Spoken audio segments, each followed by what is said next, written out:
Well, hello everybody. Hope you're doing well here. So what I like to do is run through some of the selected problems from the ecology population ecology practice problems document. I won't go through every one of these, but I'll hit the highlights of what I think is good to review. And of course, you can practice on some other stuff. I will have the key available up at the front of the room in case you want to go over anything yourself. So let's begin with number one. It says if 300 blue jays are found in a 20-hectare plot, what's the density in blue jays per hectare? Round to the nearest whole number. So it's one of those situations where, hey, don't make it more complicated than what it is. You have 300 blue jays in a 20-hectare plot. So you just define the blue jays per hectare. You divide 300 by 20, and you wind up with 15 blue jays per hectare. All right. So they've had problems as straightforward as this before. Don't get spooked by it. If it seems really straightforward, it probably just is. Okay, let's skip down to number 3. It says, suppose the population density of a sample of deer is 50 deer per square kilometer. Assuming that the population is uniformly distributed, what would be the population size if the deer population size be if deer encompass an area of 20 by 20 kilometers round to the nearest whole deer? Okay, so we're given the density, it's 50 deer per square kilometer, and we have an area of 20 by 20 kilometers. So what we want to do first is find out what's the area. So 20 kilometers by 20 kilometers is 400 square kilometers. And we know there are 50 deer per square kilometer. So it's just 50 deer times 400 kilometers. We wind up with 20,000 deer. Oh dear, that's a lot of deer. Okay. Moving on to number 5. Here we're starting to look at some of the equations that are used in the curriculum. So you have your per capita rate of increase. So your per capita rate, I'll just write the equation here. Your per capita rate of increase is your birth rate minus your death rate. Okay. So now it says you have a population of 600 squirrels. The per capita means per head. Think like capita. Per capita, it's 0.06, and its per capita death rate is 0.12. Oh, goodness. So what's the per capita rate of growth? Again, your per capita rate is your birth rate minus your death rate. So that equals 0.06 minus 0.12. So your per capita rate of increase is a minus 0.06. That negative sign is telling us the population is shrinking, losing squirrels. B, what is the actual number of squirrels that die during this period? So how many of them actually die? So your deaths, it's just your rate times your population size. Darn. So your number of deaths is your rate times your population size. Our, was it death rate? Or how many deaths end up being your death rate, which is 0.12, times your population size, which was 600 squirrels. So you multiply it together, you just wind up with 72 deaths. Finally, we look at C. What's the actual number of births born during this period? Well, again, your actual number of births is your rate times the population size, or N. So your birth rate, was it 0.06? So it's 0.06 times your population size, 600. So you wind up with 36 births. Alrighty. Let's skip ahead and look at number 9. All right. So looking at number 9, this time we're going to turn our attention to mice. It says, suppose a cohort of 150 mice in a mouse colony born in February. 125 are still alive, let's say,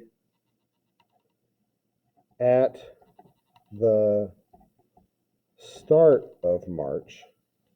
So we have 125 that are alive at the start of March, and 115 alive at the start of April. Okay, so 150 born in February, 125 are still alive at the beginning of March, and 115 are alive at the beginning of April. So the first question says, what's the survivorship up to the start of April? Well, to find survivorship, you take how many are still alive divided by your starting population. So it's 115 survived out of the original 150. It's the nearest hundredth, so it's 0.77. So survivorship is 0.77. Now, for part B, they want to know about mortality. What's the mortality rate during the month of March? Okay, so to find mortality, we say at the start of March we had 125 mice, and by the start of April we had 115. So that means 10 mice died. But they want to know the mortality rate. So it's 10 mice died out of the 125 that started the month. So 10 out of 125. So the mortality rate to the nearest hundredth is 0.08. Okay. Finally, C says, if the survivorship during April is 0.5, how many mice will there be at the start of May? All right, well, we know at the start of April there are 115 mice. And if survivorship is only 0.5, something happened, right? So only half the mice are going to survive. So that equals 57.5, and they want you to round to the nearest whole number. So it's 58 mice. All right. Let's turn our attention to number 10. Let's do this one. It says there are 2,000 mice living in a field. Oh, yowzers. If 1,000 mice are born each month, goodness gracious, and 200 die each month, what's the per capita growth rate for the mice over the course of the month? So we want to find, your per capita rate is your birth rate minus your death rate, right? So we want to find birth rate. So our birth rate, what they say, 1,000 born each month in a population of 2,000. So our birth rate ends up being 0.5. And then our death rate, what did they say? They were 200 out of 2,000 died. So our death rate ends up being 0.1. So our per capita rate of increase is your birth rate minus your death rate. So it's 0.5 minus 0.1. So your per capita rate of increase ends up being 0.4. So that's a pretty quickly growing mouse population. Yeesh. Next, let's look at number 11. It says the doubling time of a population of plants is 12 years. Assuming that the initial population is 300 and that the rate of increase remains constant, how large will the population be in 36 years? So it doubles every 12 years. They want to know what it's going to be in 36 years. So we know it will double 3 times over the course of those 36 years. So we started with a population of 300. Doubling 1, it'll become 600. During our doubling time number 2, they'll become 1,200.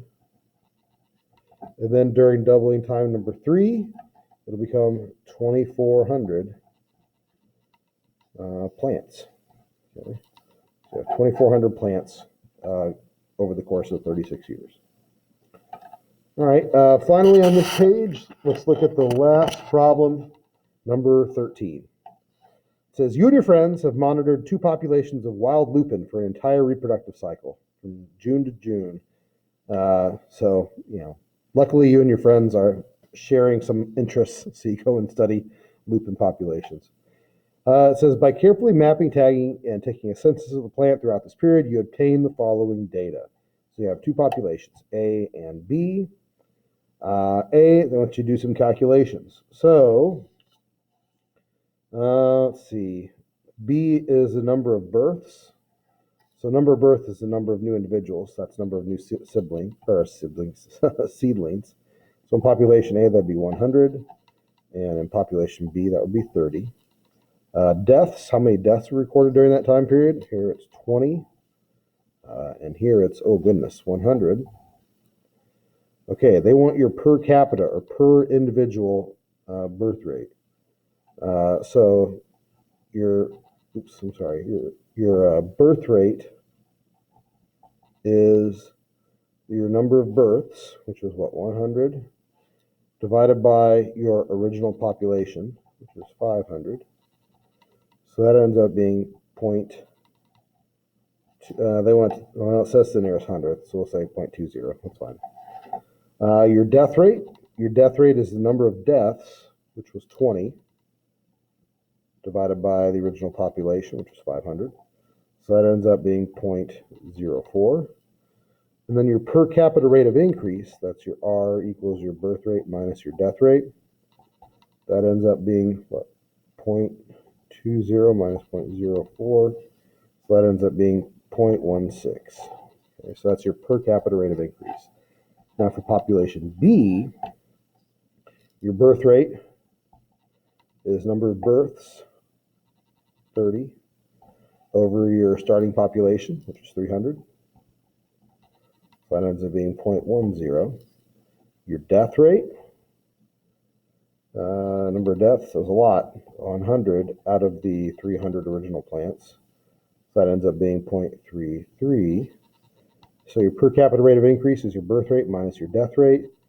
So that's 0.10 minus 0.33. Ends up being a minus 0.23. So this population is declining while this population is increasing. Okay. For this, let's skip right to the turkeys. Okay. Let's see. So it says there are 780 turkeys living in Marion Township, which is 92 acres in size. They give you the birth rate per capita and the death rate per capita. They want to know the population density. Okay. Well, again, don't make it more complicated than it needs to be. You have 780 birds and 92 acres. So it ends up being, they went to the nearest tenth, 8.5 turkeys per acre. Okay. Okay, this is your change in population size over change in time, round to the nearest whole number. So to calculate this, your change in population size over change in time, that is your birth rate minus your death rate times the size of the population. Again, this equation will be given to you on the AP exam. So you just take your birth rate, about 0.472, minus your death rate, 0.331, times your population size, which is 780. And what that tells us, change in population size over change in time, you're getting another 110 turkeys per year. That's a lot of turkey. It's a lot of sandwiches. All right, C. It says predict your population size after 1 year, assuming that your change in population size over time stays constant, round to the nearest whole number. Well, if you started off with 780 turkeys, and you know you're adding 110 per year, then you're going to wind up with 890 turkeys. It's a big flock. All right. Next, it's springtime. So let's turn our attention to dandelions. So it says one dandelion plant can produce many seeds, leading to a high growth rate for dandelion populations. These are R-selected populations, so they tend to grow really rapidly and spread in colonized areas. If a population of dandelions is currently 40 individuals, and the R max, the maximum per capita rate of increase, is 0.2 dandelions per month per capita, predict how many dandelions will be in the population after 4 months, round to the nearest whole number. So let's start with what we have, right? So in month 1, we have a population of 40 dandelions, and our per capita rate of increase is 0.2. So how many dandelions are we going to add that month? 8. So that means going into month 2, our population is going to be 48 dandelions. And again, if they're still growing at a rate of 0.2 per capita, then that means they're going to add 9.6 dandelions that month. So if we take 48 plus 9.6, for month 3, we're going to have 57.6 dandelions times that 0.2, and that means we're going to add 11.5 dandelions that month. So for month 4, we've added 11.5 dandelions to this number, so we wind up with 69.1 dandelions times your per capita rate of increase, and we add another 13.8 dandelions for this 4th month.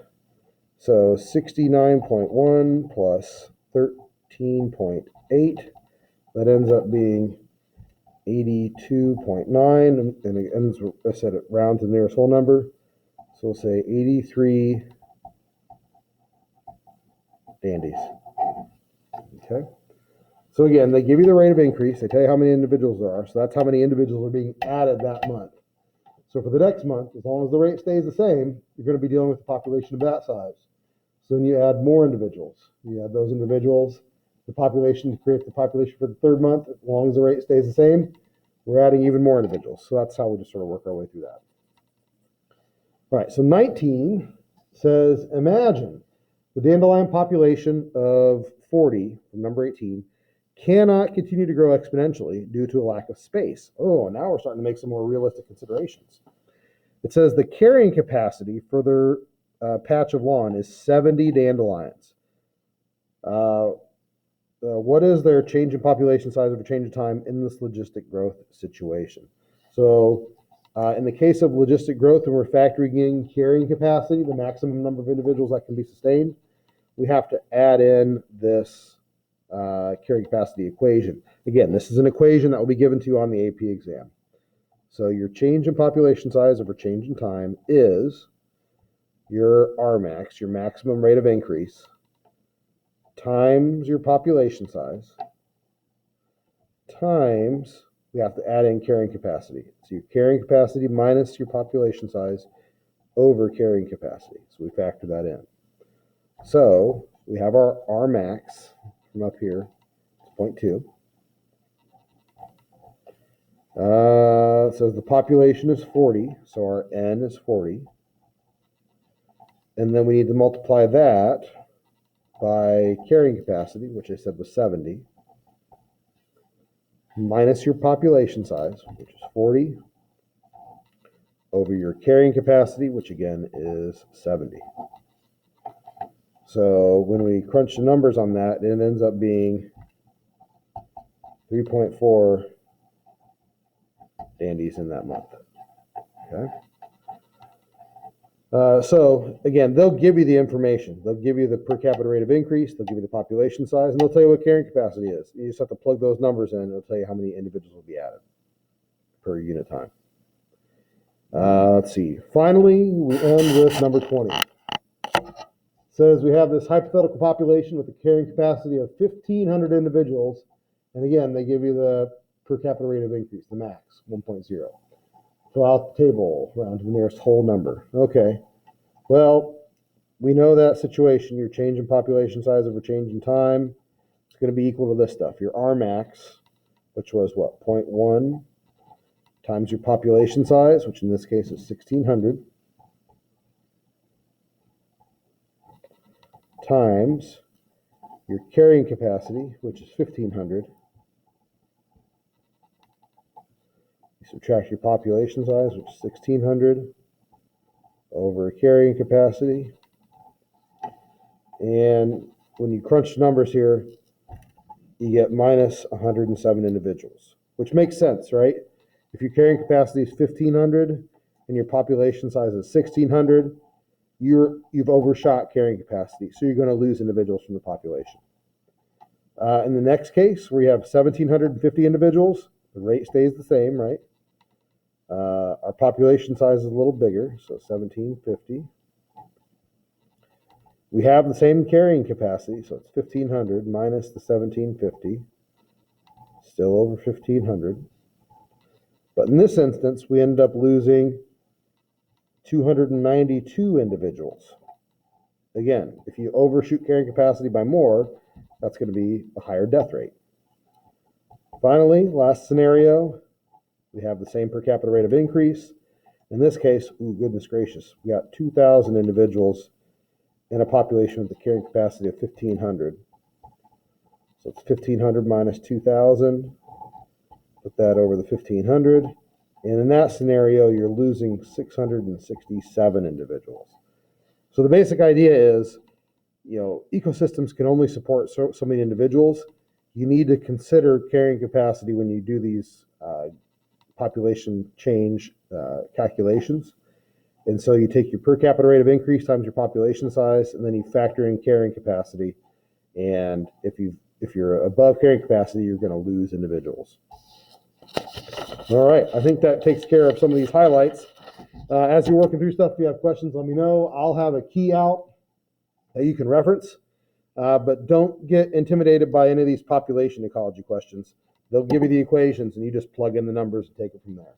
Very good. Thank you.